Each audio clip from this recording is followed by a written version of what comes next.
সারা বছর ওয়েট করি পূজাটা আসার জন্য, পূজাটা ফাইনালি আসবে।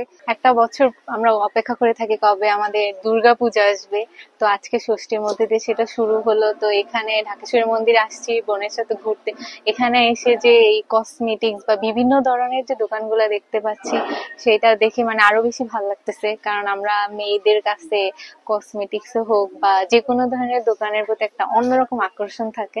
তো সেইটা দেখে আরো বেশি ভালো লাগতেছে যে দেবীকে দেখতে এসে দর্শনের পাশাপাশি আরো আমরা অনেক কিছু উপভোগ করতে পারতেছি। সকালে এসেছি, এখনো দেবী দর্শন হয়নি। তো এখানে অনেক স্টল এসেছে, সব রকমের স্টলই আছে, আমরা ঘুরে ঘুরে দেখছি, মাত্র এসেছি তো।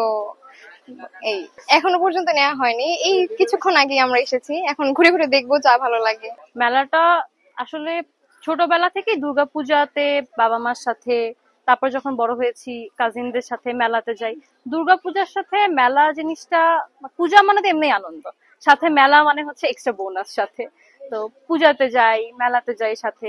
আগে ছোটবেলায় বাবার সাথে যখন যাইতাম, বাবা মেলা থেকে যা পছন্দ হতো কিনে দিত। এখন ফ্রেন্ডদের সাথে আসছি। ঢাকেশ্বরী দিয়ে শুরু, মেলা এখনো কিছু কিনিনি, চুড়ি কিনবো, টিপ কিনবো। মেলায় দুর্গাপূজায় সাধারণত যা কেনা হয়, ভালোই লাগছে সব মিলিয়ে।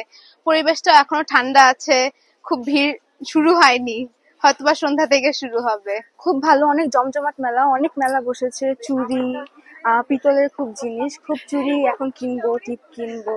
অনেক মেলা ভালো, এক্সাইটমেন্টটা সারা বছর ওয়েট করি পূজাটা আসার জন্য, পূজাটা ফাইনালি আসবে। ফ্রেন্ডদের সাথে ঘুরতে বের হবো, মজার মজার খাবার খাবো, পুরা রাত ভোর প্যান্ডেল হপিং করবো, এটাই মজা।